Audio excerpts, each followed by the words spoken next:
am Peggy Antrobus. I was born in Grenada. I have a St. Vincent passport. I live in Barbados. I love Jamaica, so I am totally regional. This course has 4 routes. So the first route is the regional meeting in March of 2018, took place in Barbados, on the politics for social and environmental justice and equality in the Caribbean. Some of us were there. It was a great experience, but it reinforced my own conviction that it's really, really important for activists to have a better understanding of the political economy of Caribbean development. And let me say right away, political economy is a difficult word. We can talk about that in one of the segments. So to get a better understanding of the political economy of Caribbean development and how the climate crisis fits into the linkages between the social, the political, and economic realities. My own understanding of these linkages came from my association with DAWN. DAWN is a network of third world women. They are researchers and activists, something like Red Thread, actually, researchers and activists. And I was the general coordinator of DAWN throughout the 1990s. That decade of the 90s, there were a series of UN conferences on global issues, including environment, human rights, population, social development. There, DAWN opened up an analytical space using the experiences of economically disadvantaged women living in the global south. The global south, of course, is Africa, Asia, the Pacific, Latin America, and the Caribbean, to highlight the linkages between socioeconomic, political, cultural, and environmental factors. Recognizing these links helps strengthen women's advocacy at these conferences, even changing the terms of the debate. The way people talked about an issue like environment changed because of DAWN's interventions. And in the case of the Population Conference of 1994, it even led to a new way of looking at an issue like reproductive health and population. So this kind of analysis, I think, is the key to effective advocacy and activism, and to movement building. Single issue advocacy may be practical and necessary. After all, some issues may require all of our time. Just think about violence against women is an obvious example. I mean, you can't, you have no time to do anything else.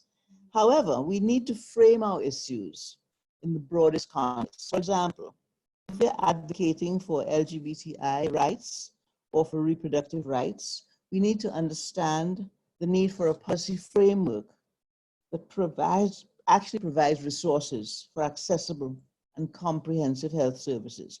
But we also need to understand how gender ideology, that's the relationships between men and women, affects women's ability to act in their own interest. This means that we need to take account of the complexity of the issues. We can't all be out on the street for every issue, but we need to take account of the complexity and to build coalitions and alliances with other activists in those other arenas. So together, we can really make a difference. So that is the purpose of the intersectional analysis. The third route is what we call Andai's School. Now, you know this course is dedicated to Andai. And for those of you who don't know Andai, I want to encourage you all to check out her website. I'm sure there is a website. She left us last year, but she was really an icon in this region.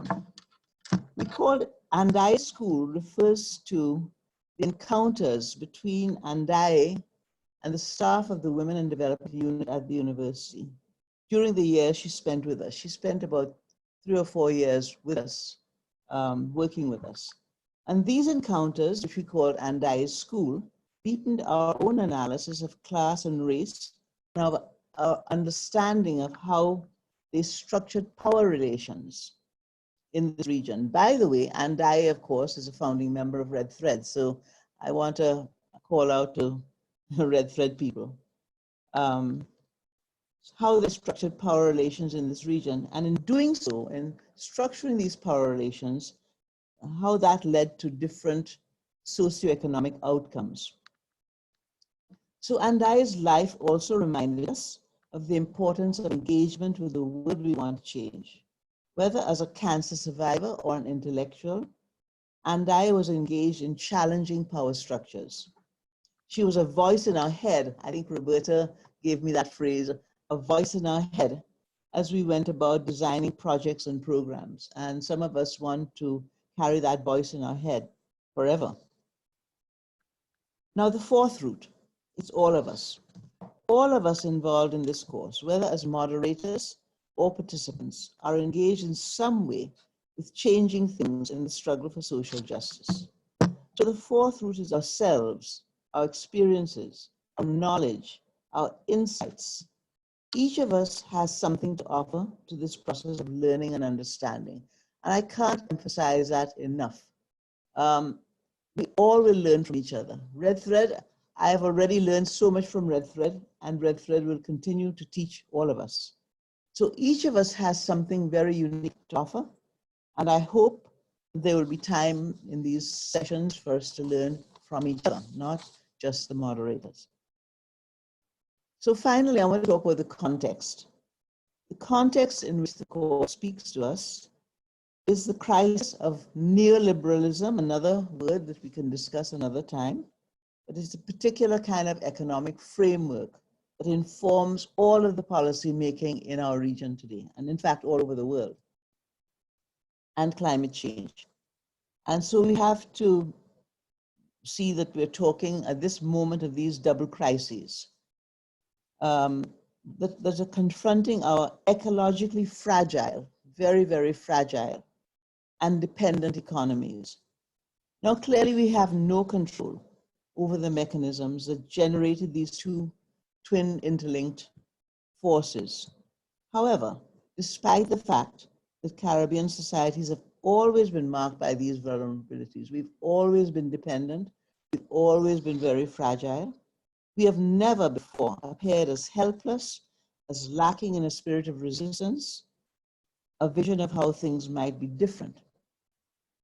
And I want to say it was not always like this. I come from a generation that saw the beginning of independence. I'm 84 this year, so 85 this year.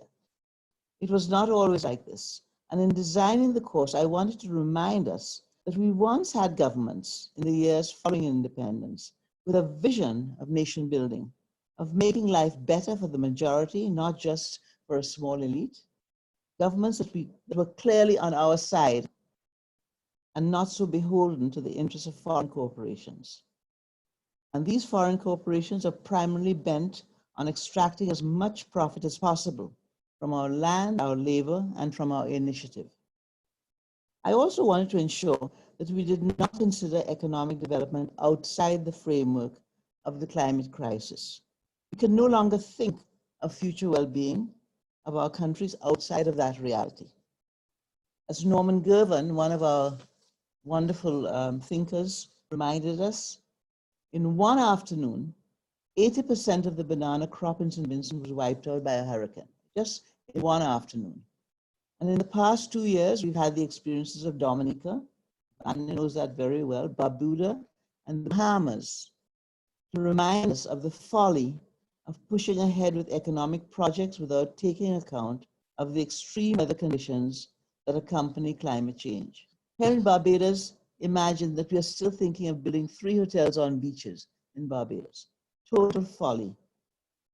I want the course to consider alternative pathways to development, pathways that are grounded in our history, our culture, our values, our creative imagination, and our indomitable spirit of resilience, and how to organize to realize these alternatives.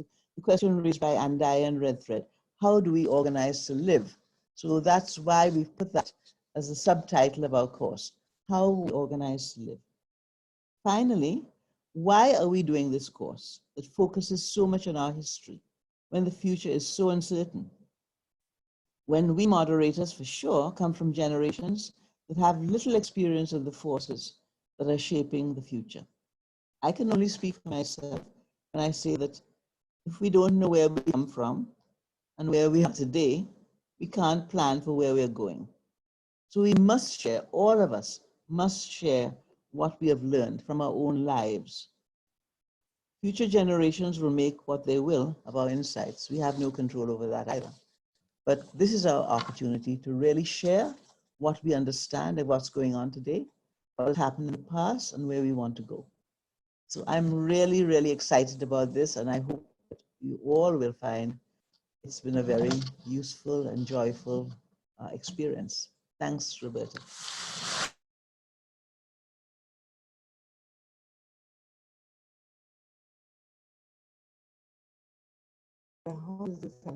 Thank you very much, Peggy. Participants, do you all have any comments to make on what Peggy has said? Questions as well? I think one of the things, Peggy, we take for granted when we say political economy, everybody knows what we're talking about. I myself find it very difficult to define, although I have a sense I know what it is. But maybe that's something that you can speak to a little bit about why we say political economy. But anyone wants to jump in and say anything or respond to Peggy or add? Just a quick question. In addition to political economy, I'd definitely be grateful if we could talk a little bit about neoliberalism. It's a term I hear used a lot, especially like in local advocacy, but particularly in a Caribbean context, I'd be grateful for us to maybe talk about that a little bit too. Any other questions? Any other questions or comments? I can talk a little bit. Yes. I can talk a little bit about political economy and neoliberalism because they really fit together very nicely. Yes. It's really important to make a distinction between economics, mainstream economics, and political economy. Because mainstream economics completely ignores politics. It completely ignores the power relations, the differences in power between people, right? And between institutions. So for instance, if you just talk about economics and you don't take account of the fact that the owners of capital and the workers have different power and interests, totally different interests. If you talk about economic development and you don't take account of the fact that Caribbean countries and other third world countries have very little control over what we do. So the reason for emphasizing political economy rather than just economics is because we have to take account of power differences. That is the key. We can talk some more about that. And in fact, in all of the modules, specifically the module 5, I think it is, on the case studies of the impact of structural adjustment on the people in Jamaica and in St. Vincent, for example, and maybe you have examples of your own, because I'm going to ask you in that module 5 for other examples from your own experience, your own country.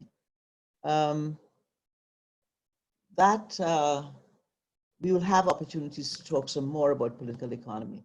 Let me talk about environment. In the last few modules, again, we have opportunities. So there'll be many opportunities to keep coming back to it.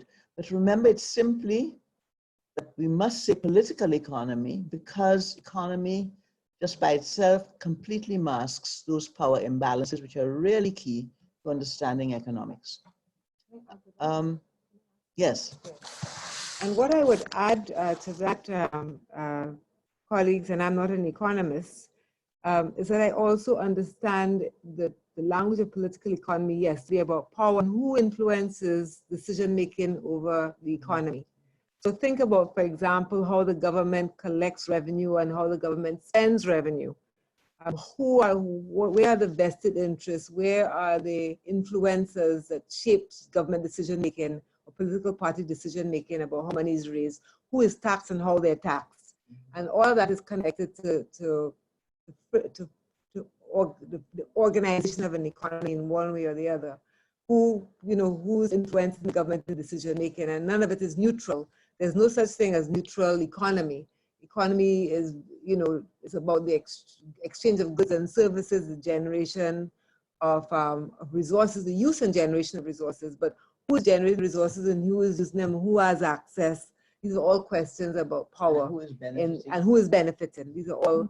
So what we're saying is that we want to peel the skin back on the economy and see, or lift up the hood on the engine and see what's driving that engine. Yeah. And that what the drivers of the engine tells about the power in the society. I don't know if I've complicated matters with my lack of coherence. Are people hearing that okay?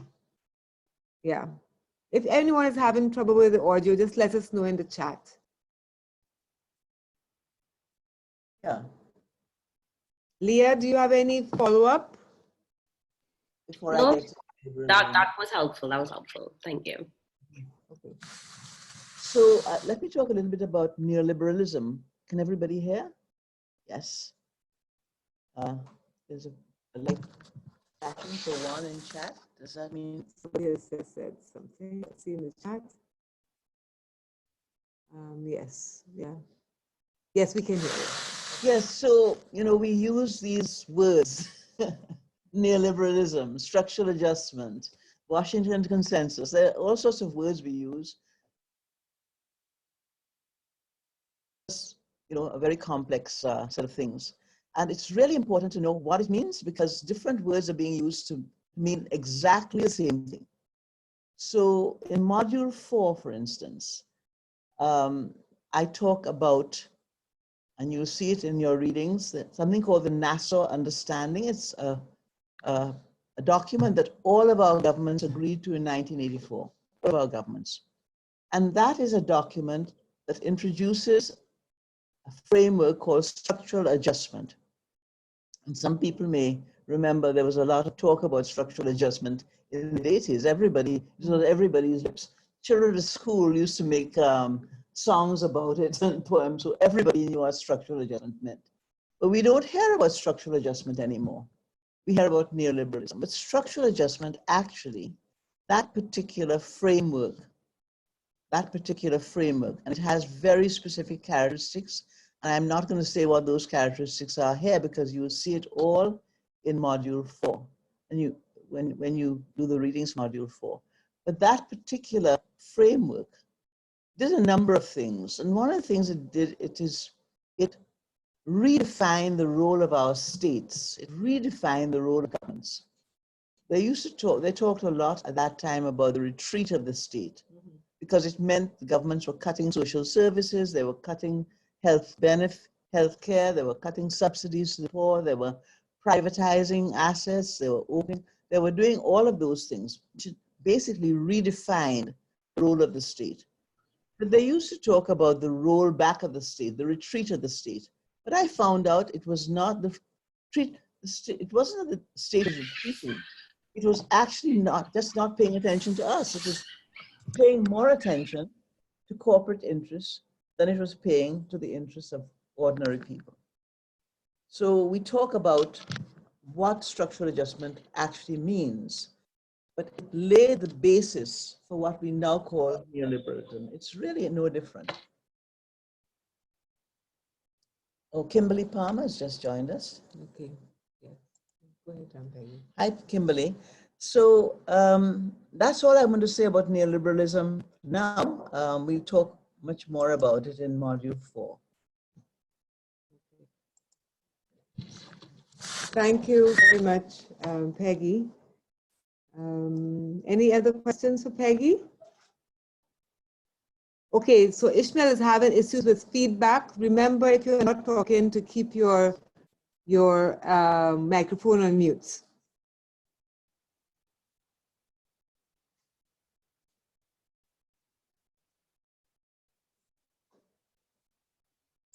Okay.